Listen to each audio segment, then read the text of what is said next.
Boa noite, Décio. Eu sou o Guilherme, portador do RA R8656A0. E nesse slide, nessa apresentação, eu junto do Hugo Martins, portador do RA H05FCD1, viemos apresentar a nossa APS, que foi a nossa atividade prática supervisionada, no caso de criptografia, utilizando Fernet. Então vou passar aqui para o próximo slide, só um minuto. Aqui no segundo slide a gente fala sobre a criptografia em Python, né, que sem dúvida é uma das ferramentas mais cruciais na segurança da informação hoje em dia. Sem ela, sem a importância dela, sem essa extrema importância dela, a gente não conseguiria proteger dados sensíveis como cookies, senhas de banco, confidencialidade de mensagens trocadas por pessoas mesmo assim, tanto que o WhatsApp mesmo utiliza proteção criptografada em suas conversas, então se você entrar lá eles mostram bonitinho.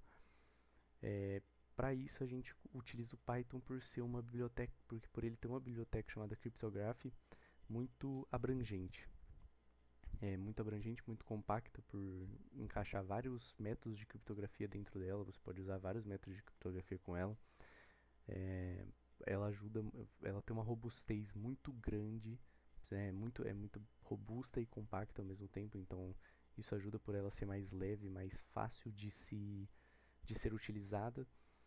E nosso projeto especialmente foi utilizar a biblioteca Cryptography com o módulo Fernet, né, que é o método de criptografia que a gente está utilizando, que a gente utilizou para criptografar e descriptografar a mensagem do navio em questão, que também é um dos métodos muito utilizados, principalmente em Coursera, PicPay, são instituições que usam, Nubank já chegou a utilizar também, então é um método muito bem reconhecido e muito usado.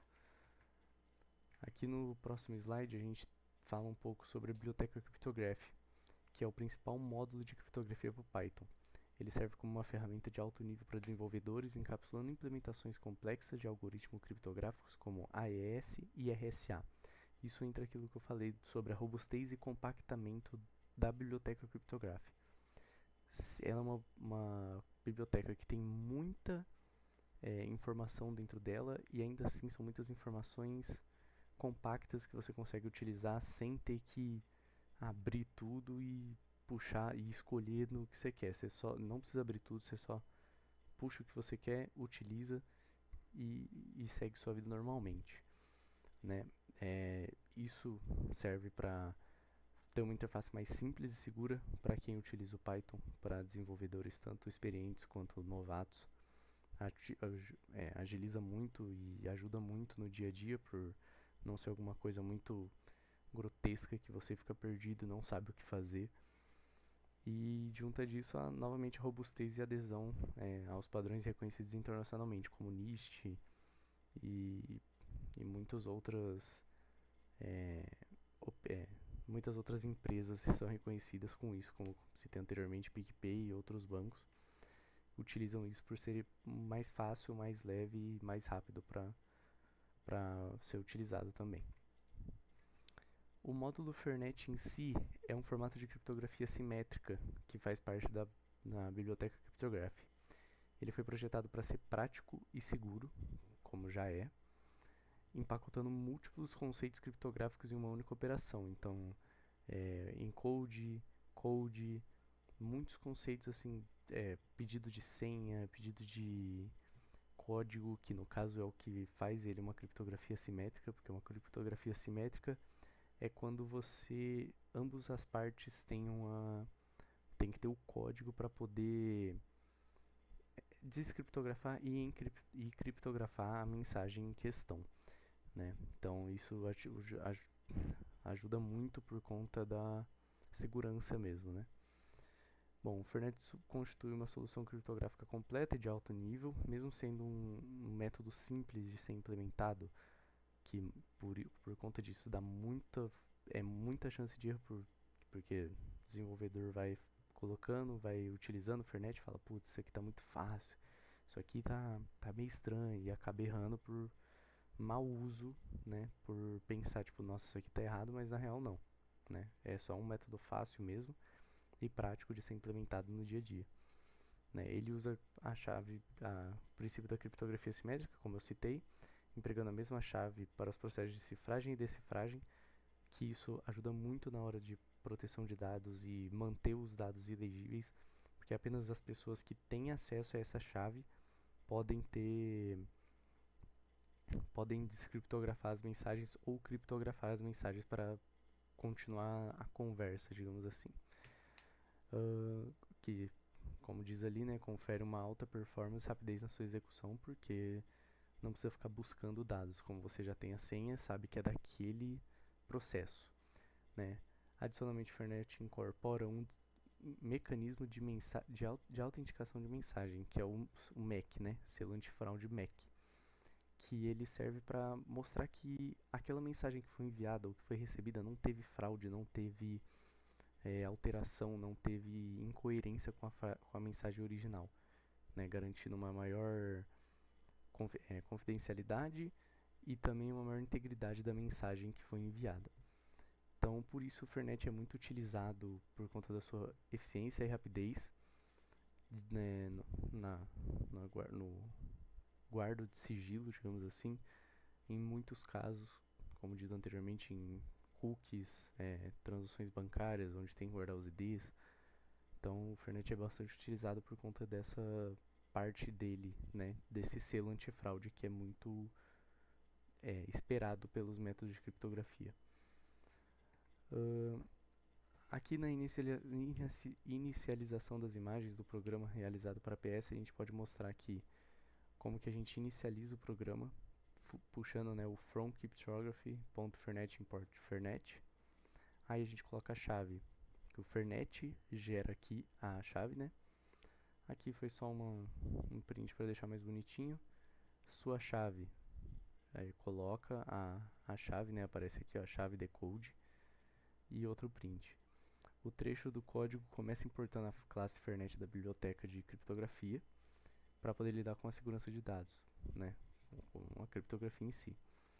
Aí, como diz aqui, em seguida a função Fernet generate key, que ela gera a chave para criptografar e descriptografar, é executada para criar uma nova chave criptográfica secreta e segura.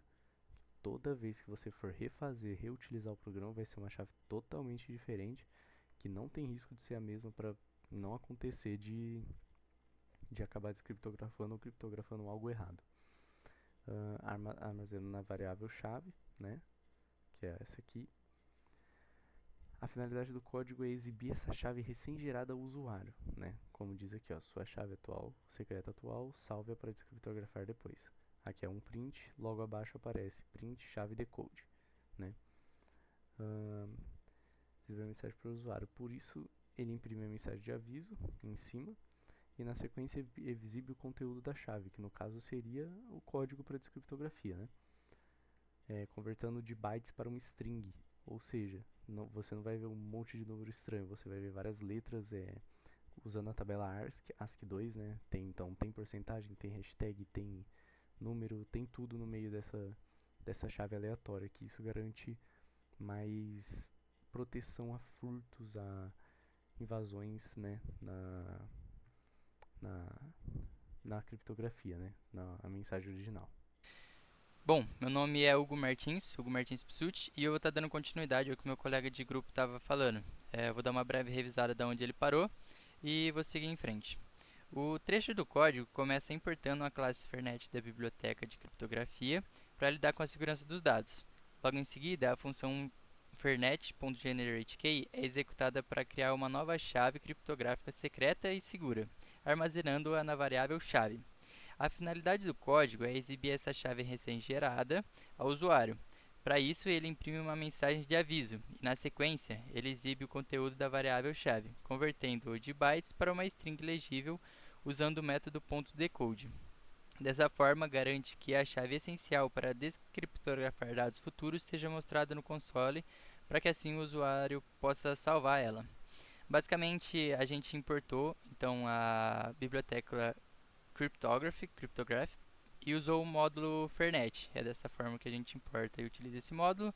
Depois a gente criou uma variável chamada chave, gerou a chave secreta utilizando o Fernet, e nos prints a gente mostrou a chave decodificada. A gente tem que usar esse decode aqui, que é para transformar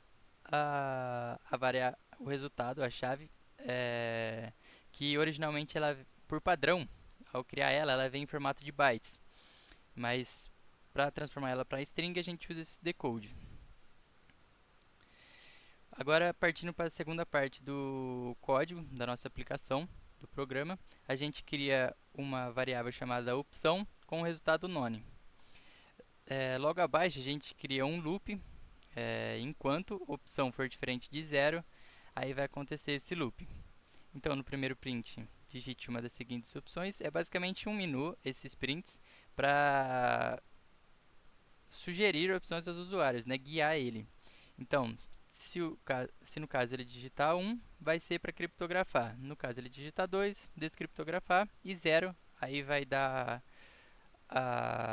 vai, vai cumprir o requisito do loop e aí vai quebrar o loop. Dando sequência, então, dentro do loop a gente criou esse bloco. Então, este bloco de código trata da criptografia da mensagem, sendo executada somente se a variável opção, no caso que a gente determinou lá fora que estava como none, for igual a 1. O processo começa na linha 22, onde uma nova instância do objeto Fernet é criada, passando a variável chave como argumento, o que prepara a ferramenta de criptografia para uso. Em seguida, na linha 24, a função input solicita ao usuário que digite a frase que deseja manter em segredo, armazenando o texto na variável mensagem. Para que a criptografia funcione corretamente, o texto string é convertido para o formato de bytes, através do método .encode, na linha 26. Já na linha 28, a mágica acontece. O método .encrypt é chamado no objeto Fernet para trancar os bytes da mensagem, gerando a mensagem cifrada que é então guardada na variável mensagem criptografada. Finalmente, na linha 30, o resultado criptografado é exibido na tela, sendo novamente convertido para uma string legível usando o ponto decode, para que o usuário possa ver e salvar o código secreto gerado. Então, basicamente, é um if, então, que valida a opção, né? No caso, se ele digitou 1, ele mostra um print criptografando para o usuário saber a parte do código que ele está. Aqui ele vai usar o módulo Fernet e ele dá a gente cria essa variável mensagem para o usuário digitar a frase que ele quer, que no caso seria para o navio, pedido de socorro, ou então até um olá mundo, caso você queira testar, né? Aí logo abaixo a gente faz basicamente a mesma coisa que a gente fez no início com a variável chave, só que a gente agora vai encodificar ela, porque a mensagem está em formato de string, e a gente quer ela em formato de bytes, para poder trancar ela e criptografar. Agora, na segunda parte, seria a descriptografia. Então, né, este bloco é acionado quando a opção de descriptografia é selecionada, ou seja, a opção 2, começando com uma instrução para o usuário. Em seguida, o código solicita dois inputs. No primeiro, ele pede a chave secreta que foi usada para criptografar a mensagem, ou armazenada em chave digitada. E segundo, ele pede a mensagem criptografada em si. Todo o processo de descriptografia é encapsulado em um bloco try, except, para gerenciamento de erros. Dentro do try, a chave digitada é convertida para bytes e usada para criar uma nova instância do objeto Fernet. A mensagem criptografada também é convertida para bytes. Então, o método decrypt é chamado, usando o objeto Fernet para descriptografar os dados e gerar a mensagem original. O texto original é finalmente impresso na tela após ser convertido de bytes para string. Caso ocorra qualquer falha no processo de descriptografia, geralmente porque a chave ou a mensagem criptografada estão incorretos, o bloco except é executado, exibindo uma mensagem de erro e instruindo o usuário a verificar se a chave e a mensagem estão corretas. Então aqui seria a segunda opção do menu que a gente propõe para o usuário. A gente coloca igual na opção 1, print descriptografando agora, né? A gente pede para o usuário colocar a chave que foi fornecida logo no começo do programa. Depois a gente coloca essa mensagem criptografada, que é basicamente a mensagem que foi criptografada anteriormente, você quer descriptografar. Aí a gente coloca esse try para caso ocorrer algum erro, ele dá a mensagem do except, que, por exemplo, se o usuário colocar a chave que a gente forneceu no começo do programa de forma errada, vai dar um erro, e aí ele vai falar para verificar tanto a frase ou tanto como a chave. E aqui é a finalização do programa, né? Esta é a seção final do loop do menu e o encerramento do programa. A linha 56 contém a condição elif, opção for diferente de zero, que é executada caso o usuário tenha digitado qualquer valor que não seja opções válidas do menu, 1, 2 ou 0. Se essa condição for verdadeira, a linha 57 exibe uma mensagem informando que a opção é inválida. Ou seja, se o usuário digitar 10, não vai executar nada, vai só printar que a opção é inválida e vai repetir o processo para perguntar uma outra opção, né? Tipo, digite uma opção válida, 1, 2 ou 0. Após o término do loop, o que ocorre somente quando o usuário seleciona a opção 0, certo? Programa. E no final, a linha 59 é executada, imprimindo a mensagem "Programa finalizado com sucesso" e encerrando a execução do script. Dito tudo isso, eu vou falar um pouco sobre a importância, né? Então, dessa forma, fica evidente que a criptografia é fundamental na vida moderna, pois garante a segurança e a privacidade de todas as informações que circulam digitalmente. Ela atua como um escudo, transformando dados sensíveis, como senhas, transações bancárias e mensagens pessoais, em códigos ilegíveis, para que qualquer pessoa que não possua a chave correta não consiga usar. Sem essa camada de proteção, todas as comunicações e operações online estariam vulneráveis a intercepções e fraudes, tornando inviável o comércio eletrônico, as comunicações sigilosas e até mesmo o funcionamento seguro das redes sociais e serviços em nuvem. Em suma, a criptografia é a base de confiabilidade de todo o nosso universo digital. Agradeço por ter acompanhado toda a explicação da apresentação, juntamente com o raciocínio do Cláudio. É isso, até a próxima. Valeu!